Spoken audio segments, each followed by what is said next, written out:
Now Jephthah, the Gileadite, was a mighty man of valor, but he was the son of a harlot, and Gilead begot Jephthah. Gilead's wife bore sons, and when his wife's sons grew up, they drove Jephthah out. You shall have no inheritance in our father's house, for you are the son of another woman. Then Jephthah fled from his brothers, and dwelt in the land of Tarb. And worthless men banded together with Jephthah, and went out raiding with him. It came to pass, after a time, that the people of Ammon made war against Israel. And so it was, when the people of Ammon made war against Israel, that the elders of Gilead went to get Jephthah from the land of Tarb. Then they said to Jephthah, "Come and be our commander, that we may fight against the people of Ammon." Did you not hate me and expel me from my father's house? Why have you come to me now when you are in distress? That is why we have turned again to you now, that you may go with us and fight against the people of Ammon, and be our head over all the inhabitants of Gilead. If you take me back home to fight against the people of Ammon, and the Lord delivers them to me, shall I be your head? The Lord will be a witness between us, if we do not do according to your words. Then Jephthah went with the elders of Gilead, and the people made him head and commander over them. And Jephthah spoke all his words before the Lord in Mizpah. Now Jephthah sent messengers to the king of the people of Ammon. What do you have against me that you have come to fight against me in my land? And the king of the people of Ammon answered the messengers of Jephthah, Because Israel took away my land when they came up out of Egypt, from the Arnon as far as the Jabbok and to the Jordan.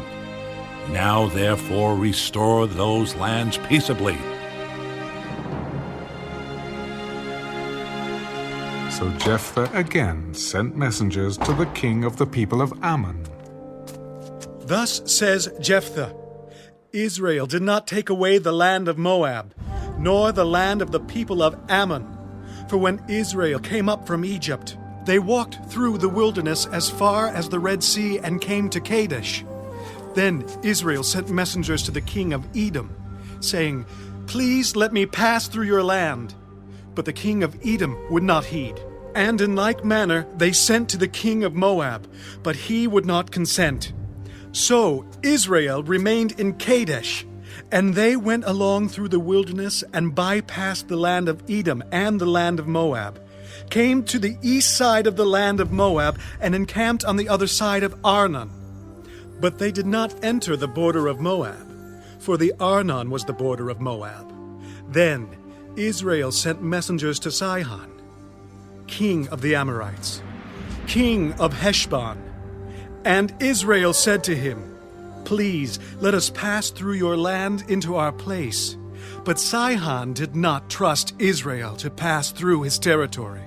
So Sihon gathered all his people together, encamped in Jahaz, and fought against Israel. And the Lord God of Israel delivered Sihon and all his people into the land of Israel, and they defeated them. Thus Israel gained possession of all the land of the Amorites, who inhabited that country. They took possession of all the territory of the Amorites, from the Arnon to the Jabbok, and from the wilderness to the Jordan.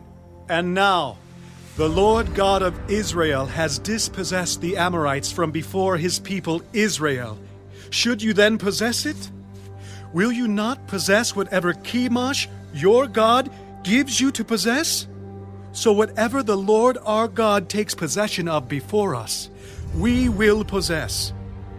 And now, are you any better than Balak, the son of Zippor, king of Moab? Did he ever strive against Israel? Did he ever fight against them? While Israel dwelt in Heshbon and its villages, in Aroer and its villages, and in all the cities along the banks of the Arnon. For 300 years, why did you not recover them within that time? Therefore, I have not sinned against you, but you wrong me by fighting against me.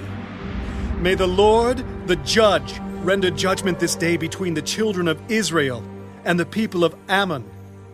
However, the king of the people of Ammon did not heed the words which Jephthah sent him.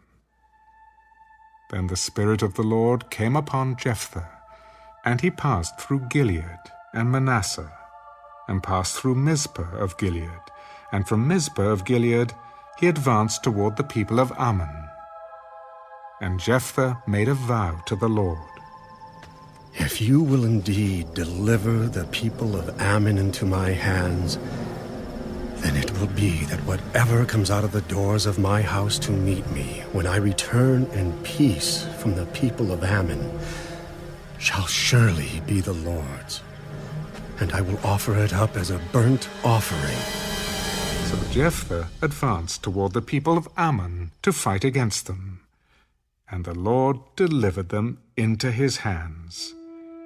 And he defeated them from Aroer as far as Minnith, 20 cities, and to Abel-keramim with a very great slaughter. Thus the people of Ammon were subdued before the children of Israel. When Jephthah came to his house at Mizpah, there was his daughter coming out to meet him with timbrels and dancing. And she was his only child. Besides her, he had neither son nor daughter. And it came to pass, when he saw her, that he tore his clothes and said, "Alas, my daughter, you have brought me very low. You are among those who trouble me, for I have given my word to the Lord, and I cannot go back on it." "My father, if you have given your word to the Lord, do to me according to what has gone out of your mouth, because the Lord has avenged you of your enemies, the people of Ammon. Let this thing be done for me.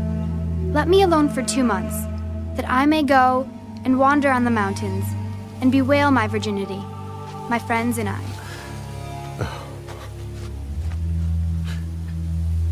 "Go." And he sent her away for 2 months, and she went with her friends, and bewailed her virginity on the mountains. And it was so at the end of 2 months that she returned to her father, and he carried out his vow with her, which he had vowed. She knew no man, and it became a custom in Israel that the daughters of Israel went 4 days each year to lament the daughter of Jephthah the Gileadite.